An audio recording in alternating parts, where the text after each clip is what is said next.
pessoal!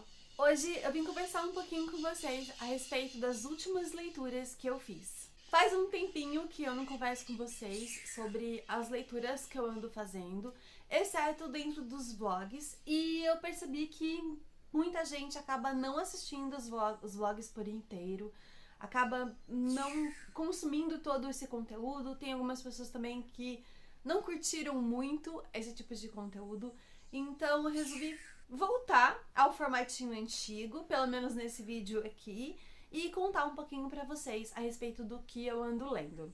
Mas antes, eu queria dar aqueles recadinhos gerais. Não se esqueçam de deixar o like no vídeo, ele é muito importante, ajuda muito o crescimento do canal e a divulgação do vídeo, porque é através da interação de vocês que o YouTube entende que esse conteúdo é legal, é relevante, e ele indica então o vídeo para outras pessoas que consomem vídeos de literatura aqui na plataforma, e outras pessoas acabam conhecendo o meu trabalho e se inscrevendo no canal. Se você é novo por aqui, não se esquece de se inscrever e comentar o que você tá achando do conteúdo. E se por acaso você ficar interessado em qualquer um desses livros que eu comentar aqui, comprando eles através do meu link que tá aqui embaixo na descrição do vídeo, vocês me ajudam bastante, porque eu recebo uma pequena comissão, recebo uns centavos a cada compra feita com o meu link lá na Amazon, e isso me ajuda bastante a manter o conteúdo, a comprar novos livros, a manter o canal aqui com vocês. O primeiro livro dessa lista é então Araruama, que é o primeiro livro da série do Ian Frazee. Esse livro foi lançado já tem algum tempo através da campanha do financiamento coletivo lá no Catarse. E na época eu ouvi falar muito bem dessa história, ouvi falar muito bem mesmo, porque o Ian, ele fechou publi com diversos influenciadores literários, como o Paulo Hatz, o Livraria em Casa, o GF, o GF, a Tati Leite. Inclusive, quando eu terminei de ler, eu fui reassistir esses vídeos para entender um pouco mais a respeito da história. O que acontece? Aqui a gente tem uma história que divide o protagonismo entre alguns indígenas. Ele vai juntar diversas culturas indígenas para criar esse mundo que a história vai se passar, que eu não entendi muito bem se é um tipo de planeta Terra assim que o mundo foi criado, mas é mais ou menos isso. A gente vai acompanhar algumas aldeias indígenas, alguns povos indígenas, que apesar de serem ligados entre si, eles terem ali um líder único, cada um tem sua característica, cada um tem a sua cultura, cada um tem o seu jeito de viver. E cada um acredita meio que numa coisa diferente ali, serve a um deus diferente. E os jovens dessas aldeias, desses povos, eles estão se preparando para um rito de passagem muito importante, que é o rito de passagem que vai fazer com que eles se tornem adultos, vamos colocar assim. Eles são adolescentes, são crianças, e eles estão se preparando para esse rito de passagem.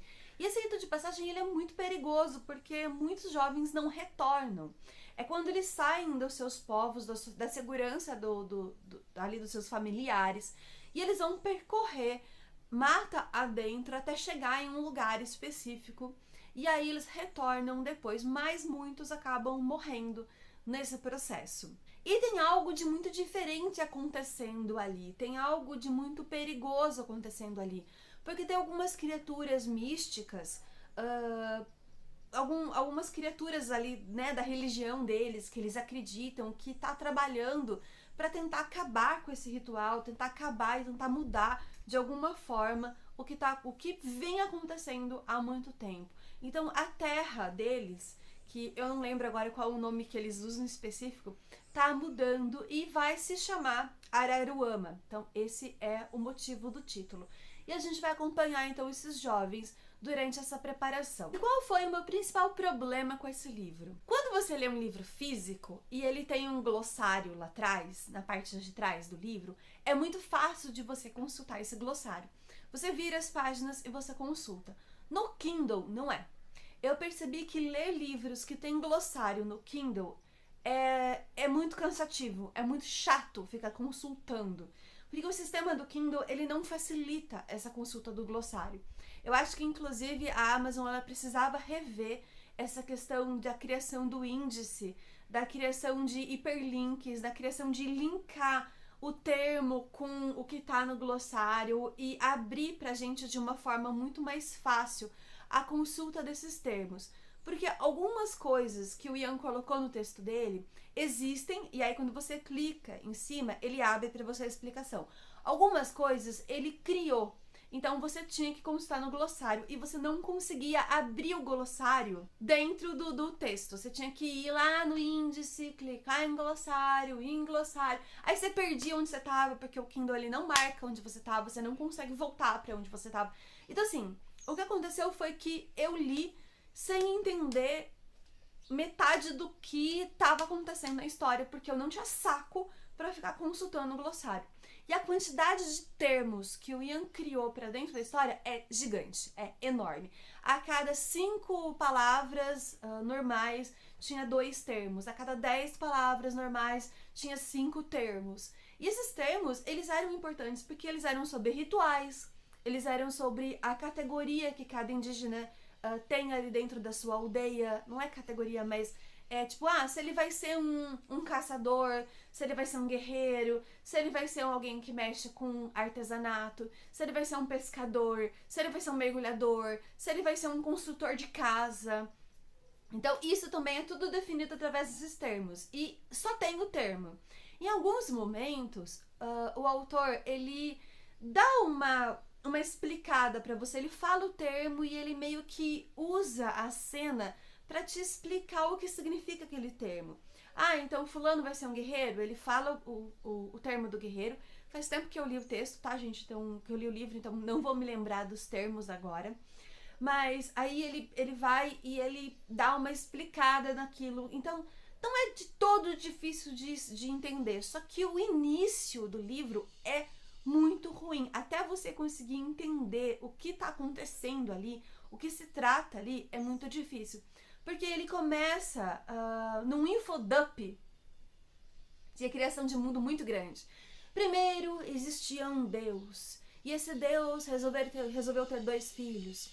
E esses 2 filhos trabalhavam em conjunto com essa mãe, que era a deusa mãe, que resolveu ter um 3º filho, e aí os filhos começaram a brigar por esse 3º filho, e aí ela resolveu ter um 4º filho, um 5º filho, e aí resolveram ter filhos, e aí ele vai explicar pra você a criação do mundo, do planeta, aonde essa história vai se passar, nessa criação de deuses. O primeiro era um deus, daí que teve outro deus, e aí veio outro deus, e aí outro deus, e aí cada deus é uma coisa, tipo, tem a mãe, a criadora de todos, aí tem a filha, que é o planeta Terra, aí tem a filha da noite, aí tem o filho do dia, aí tem o filho dos ventos, aí tem o filho das tempestades, tem o filho dos rios, e aí cada filho é um deus, sabe? E aí cada filho tem um nome, obviamente, aí você tem que lembrar que aquele nome que ele tá falando é específico ao deus do sol, ao deus da lua, deus...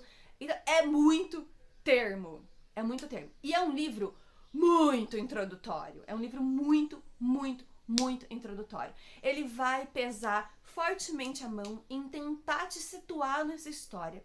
Então começa falando sobre uma indígena que nasceu, e aí ela foi presenteada com 100 anos de vida. Então ela vai ter Então ela vai ser alguém de muita importância dentro daquela aldeia, dentro daquele sistema lá que o autor criou. Aí nasceu um outro indígena que foi dado pra ele só 18 anos de vida. Então esse indígena ele é largado completamente à parte, à margem da sociedade, porque como ele vai viver pouco mesmo, sabe, como a expectativa de vida dele é muito baixa, então não ensinam nada pra ele, porque não compensa ensinar nada pra ele.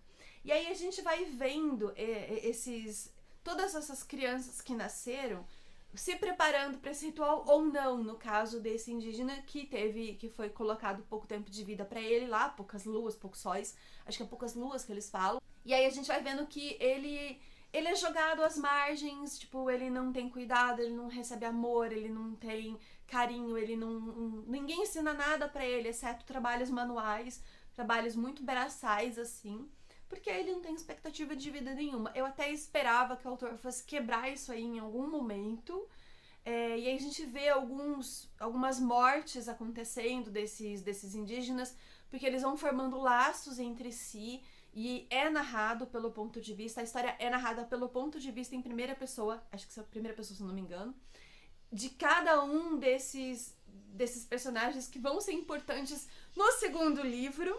Pois é, a história, a gente não vê esse ritual acontecer nesse livro, por isso que eu falei que ele é muito introdutório. O ritual ele vai acontecer só no segundo livro, eu acho. E a gente vai vendo ele crescendo, a gente vai vendo as coisas acontecendo na aldeia, como é que são os rituais, como é que as aldeias interagem, como é que é a liderança dessa aldeia, quais são as expectativas em cima dessas crianças, desses adolescentes, e como é que é o dia a dia deles, e é isso que eu falei. Acaba se tornando um livro muito maçante, muito cansativo de ser lido. Porque é muita coisa para explicar, é muita coisa, e o autor pesa muito a mão nesse primeiro volume do tipo, olha como o meu mundo é maravilhoso, vasto, incrível, como eu sou criativo, e aqui eu vou te explicar como ele funciona. Então ele vai usar 200 páginas para explicar como que o mundo funciona. Eu terminei de ler com vontade de ler o livro 2? Sim, terminei de ler com vontade de ler o livro 2. Não vou negar para vocês.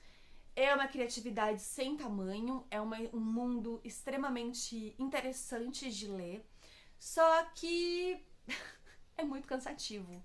E aí eu resolvi, dar um tempo, vou dar um tempo, quem sabe a hora que o livro 2 entrar em promoção ali no Kindle, porque infelizmente o livro 2 não está no Kindle Unlimited, é só o primeiro. E aí, um dia que ele estiver bem baratinho ali, quem sabe eu compro e eu faço a leitura. Aí eu fui pegar outro livro que foi o quê? Maçante de ser lido. Eu comecei a ler O Caminho dos Reis e, como vocês sabem, eu ainda não terminei. Tô na página 670, faz 3 meses que eu não consigo andar andamento nesse livro. Já reclamei pra vocês algumas vezes dentro dos vlogs que é um livro bem maçante, bem complexo de ser lido, riquíssimo em detalhes, riquíssimo realmente em detalhes. E eu acabei lendo até a página 600, deixando ele de lado e tentando ler outras coisas no meio pra eu tentar voltar nele. Aí eu peguei pra ler o quê? Sim, A Grande Caçada. Outro livro maçante e cansativo de ser lido. Vocês estão vendo por que eu não tô conseguindo dar andamento nos livros? Não tô conseguindo ler as histórias direito? Esse livro aqui, ele vai continuar diretamente da onde A Roda do Tempo, o primeiro volume, O Olho do Mundo, acabou. Então, tudo que eu falar a respeito dele, se vocês não assistiram a primeira temporada da série e nem leram o primeiro livro, pode ser spoiler, então eu vou dar, assim, uma visão geral a respeito da minha opinião, não vou falar nada muito específico a respeito da história, pra não dar spoiler pra quem não leu o primeiro volume ainda, tá? Então vou falar basicamente minha opinião aqui. Eu gostei bastante do livro, ele é um livro bem cansativo, de ser lido, porque novamente a gente tem uma grande jornada nele. Novamente os personagens vão saindo do ponto A e vão até um ponto B, um ponto C ali dentro da história. E a história vai acontecer dentro dessa jornada. Eu espero, sinceramente, que o autor mude essa tática para os próximos livros, porque eu acho isso bastante cansativo, porque o autor ele vai narrar meio que passo a passo dos personagens. Existem grandes e enormes diferenças entre a segunda temporada da série e o segundo livro, até porque também a segunda temporada da série já tá adaptando algumas coisas que acontecem no terceiro, no quarto, no quinto volume, para trazer um pouco mais de fluidez, um pouco mais de dinâmica para a telinha, Porque a série ela não tá ali para agradar os fãs do livro. A série ela tá ali para agradar fãs de séries de fantasia. Porque também, gente, se fosse adaptado exatamente o que acontece nos livros pra tela, ia ser uma série muito chata. A verdade é essa, ia ser uma série maçante, chata, cansativa e até muito boba em alguns momentos, porque algumas coisas se desenrolam aqui, alguns problemas se desenrolam aqui de uma maneira muito simples, sabe? Tipo, num estalar de dedos. E a série, ela tá trazendo isso de uma forma mais complexa e até um pouco mais madura, um pouco mais adulta, sabe? Essa é a sensação que eu tenho, até mais sofrido em alguns momentos. Daí eu coloquei em votação para vocês me ajudarem a decidir o livro que eu leria em seguida lá no Instagram. E eu coloquei Verity, da Colleen Hoover, e Tress, A Garota do Mar de Esmeralda, do Brandon Sanderson. E é óbvio que Tress ganhou. E aí eu fui ler Tress. E, gente, que livro maravilhoso. Que livro delícia. Que livro incrível de ser lido. Eu simplesmente amei esse livro aqui. Eu terminei ele, assim, com um quentinho no coração, que foi maravilhoso. O Brandon Sanderson me surpreendeu bastante no final desse livro aqui. Eu não tava esperando que fosse acontecer uma coisa específica que aconteceu, sabe?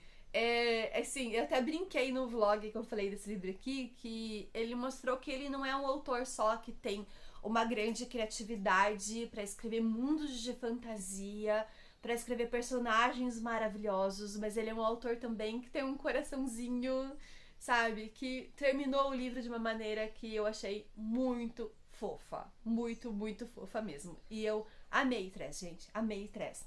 E depois de ter terminado de ler, eu entendi por que as pessoas falam que ele é muito diferente dos outros livros.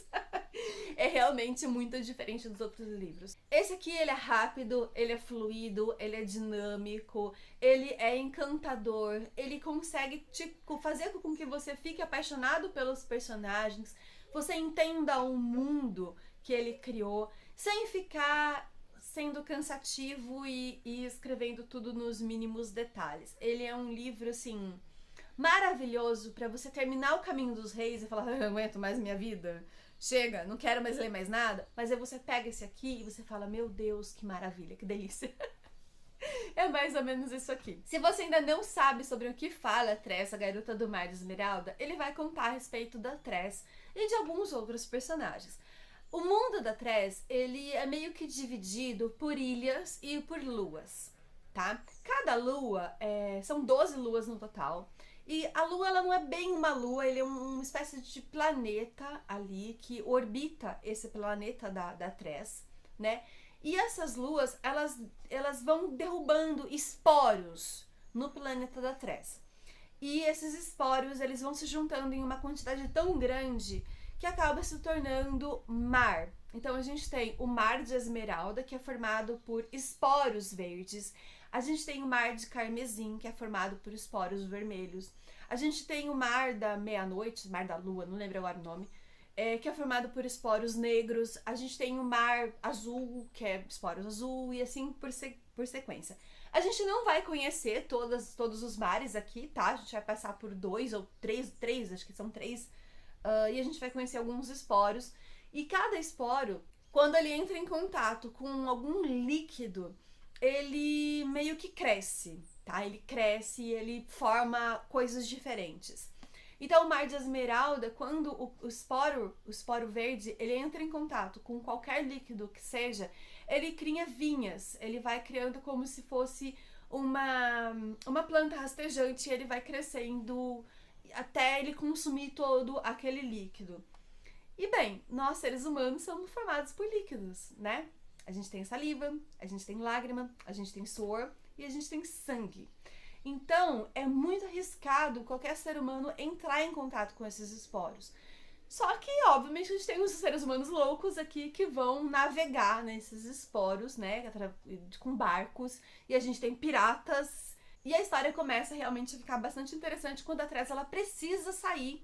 Ela decide, na verdade, sair da ilha em que ela mora e ir até outra ilha muito perigosa, enfrentar a feiticeira porque ela sequestrou a pessoa, o cara que a Tress ama, que é o filho ali do duque da ilha onde a Tress mora. E ela vai entrar em um navio, vai conhecer as pessoas daquele navio, vai tentar entender o que tá acontecendo ali. E, gente, é muito, muito legal. Eu me apeguei muito a Tress, eu me apeguei muito aos personagens também do Canto do Corvo, acho que é o nome do navio, se eu não tô muito enganada.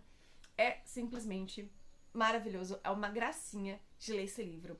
E apesar da gente sempre focar muito na construção do mundo do Brandon Sanderson aqui, quando a gente fala de Tress, eu vou falar pra vocês que essa não é a parte mais gostosa de ler esse livro, tá? A parte mais gostosa de ler esse livro são os personagens. Sem dúvida, são os personagens, é a interação entre eles. Os esporos é muito legal, o universo é muito legal, porque é sempre algo que causa uma tensão ali. Porque quando o navio empaca num lugar, deixa a gente apreensivo. Quando o navio vai combater outro navio, deixa a gente muito apreensivo. Quando acontece um acidente com os esporos, a gente fica muito apreensivo, porque a gente sabe do risco que isso representa para eles. Mas, apesar disso ser muito legal, a melhor parte, sem dúvida, são os personagens. E a história é narrada pelo ponto de vista do Royd. E para quem conhece a Cosmere, né, para quem já sabe um pouquinho a respeito da Cosmere, que é esse universo compartilhado do Brandon Sanderson, sabe que o Royd, ele está em todos os livros. Ele é um personagem que tem essa capacidade, então, de viajar entre os planetas onde as histórias acontecem. O planeta da Tress, ele é um planeta ali próximo do piratas, ainda não tem tecnologia, né? Então eles não têm foguete. E Mistborn, da primeira era de Mistborn, também é uma série medieval. Caminho dos Reis é uma série medieval. Então, aí a gente fica se perguntando, né, como é que isso acontece. E no final aqui a gente tem mais ou menos uma explicação como é que pode ser. Então, pra quem gosta do Brandon Sanderson, não pode deixar de ler Tress, gente. E pra quem não conhece ainda, é uma ótima porta de entrada. Terminando o Tress, eu resolvi pegar Gay de Família, do Felipe Fagundes, pra ler. Eu acho que eu não falei desse livro pra vocês em nenhum vlog aqui ainda, porque o vlog que eu falei sobre ele eu ainda tô gravando, ainda tá acontecendo, eu não sei nem se eu vou postar, pra ser bem sincera. Mas Gay de Família é um livro divertidíssimo. Eu não me lembro qual foi a última vez que eu ri tanto, e eu ri de gargalhar, lendo um livro. Ele é extremamente divertido. Aqui a gente vai acompanhar o Diego. O Diego, ele é gay e ele foi expulso de casa pelos pais ainda adolescente, quando ele tinha ali 15, 16 anos. Ele foi expulso de casa. O pai dele meio que virou e falou pra ele que preferia que ele morresse do que ter um filho gay. Então ele tem traumas terríveis por conta disso. Ele não tem contato nenhum com os pais dele mais, né? Nem com a mãe, nem com o pai. E o único contato que ele tem, assim, familiar, bem mais ou menos, é o irmão mais velho, por quem ele também não tem lembranças muito boas, porque depois que ele foi expulso de casa, ele não teve apoio nem desse irmão mais velho, sabe? O irmão mais velho ficou ali no conforto da casa, né? Conforme ele mesmo acredita, vivendo com os pais, e nem ligava, nem mandava uma mensagem pra saber se ele tava vivo, se ele tinha o que comer, ou se ele tinha um teto pra dormir, né? Se ele tava precisando de alguma coisa, ou qualquer coisa do tipo, ele teve que se virar. Por sorte, ele acabou encontrando, então, essa melhor amiga dele, e os dois dividem um apartamento, os dois trabalham meio que juntos, eles dividem um apartamento, e dividem o aluguel, dividem as contas. Só que o que acontece? O Diogo, o irmão do Diego, ele acaba precisando da ajuda, né, do irmão, quando ele acaba ficando sem a babá para os 3 filhos dele. Ele tem 3 filhos, uma de 9, um de 6 e o mais novinho de 3 anos. E a babá meio que abandona eles em um momento muito importante, porque eles têm 3 filhos, ele e a esposa não conseguem mais ter uma vida de casal, eles estão naquele momento em que é só filho, filho, filho, problema, problema, trabalho, filho, filho, filho, e eles querem tirar um final de semana pra eles, né, ter ali uma segunda lua de mel, reaver o amor do casal. E ele precisa de alguém pra tomar conta das 3 pestinhas, e aí ele implora pro irmão mais novo, né, pro Diego tomar conta dos 3 filhos, e ele oferece, obviamente, um pagamento bastante lucrativo, e é só por causa disso que o Diego aceita, já que ele nunca participou da criação dos sobrinhos, ele nunca teve contato com os sobrinhos porque o irmão não permitia. O Diego aceita porque ele tá precisando de grana e essa grana vai ser bem-vinda, então ele resolve tomar conta dos sobrinhos. É uma sexta, um sábado e um domingo, se eu não tô muito enganada. Na segunda-feira de manhã, o irmão dele vai voltar pra buscar as crianças. E no início, é muito engraçado porque no início ele não decora o nome das crianças, então ele chama de Diogo 1, Diogo 2, Diogo 3. O 3 é o mais novo, o 2 é o do meio e o 1 é a mais velha. E ele vai percebendo que não só ele tem traumas do tempo que ele viveu com os pais, mas como os pais deles são extremamente tóxicos ao ponto de estarem influenciando também a criação daquelas crianças. E aos poucos ele vai percebendo isso, ele vai notando isso, conforme ele vai interagindo com as crianças. E é muito lindo ver o amor dele nascendo pelas crianças, ao ponto dele chegar a defender com unhas e dentes aqueles meninos, sabe? E aos poucos o amor vai nascendo, né? O carinho vai nascendo, o orgulho vai nascendo, né? O afeto vai nascendo. E aí ele vai decorando o nome das crianças. É muito gostoso de acompanhar isso. E ele é um personagem divertidíssimo, é um personagem extremamente sincero e muito divertido, sabe? Assim, tem um momento em que as crianças estão penduradas no ventilador de teto da sala, querendo colocar o menor pra ver quantos giros ele consegue dar. As respostas que ele dá para as crianças são muito divertidas. É muito, muito gostoso. Gente, é um livro muito divertido, rápido, fluido, dinâmico. Então, assim, se vocês estão procurando um livro para sair da ressaca literária, por favor, leiam Guia de Família, porque é simplesmente maravilhoso. Eu dei 5 estrelas e favoritei, porque eu não me lembro de me divertido tanto com uma história como eu me diverti com esse livro. E aí eu ouvi um podcast que eu sempre escuto bastante, que é Os 12 Trabalhos do Escritor, do AJ Oliveira, onde ele entrevistou o autor Alan de Sá por causa do livro novo dele, que na verdade é uma novela, um conto, que é um livro bem curtinho de 44 páginas, que se chama Xuxa Preta. E ele estava falando sobre a criação dessa história e como que ele usou a lenda da Xuxa Preta, que é uma lenda muito, muito conhecida ali na onde a história se passa, que é Feira de Santana, é isso mesmo. É uma lenda muito conhecida lá, que é uma mulher negra que aparece em determinados momentos específicos onde alguma coisa a ver com racismo acontece, só que ela não mede a sua vítima, tá? Ela é uma entidade que aparece ali meio como uma entidade vingativa. E a gente vai acompanhar 4 contos, 4 histórias diferentes que estão... A Xuxa Preta, ela tá rondando os acontecimentos ali.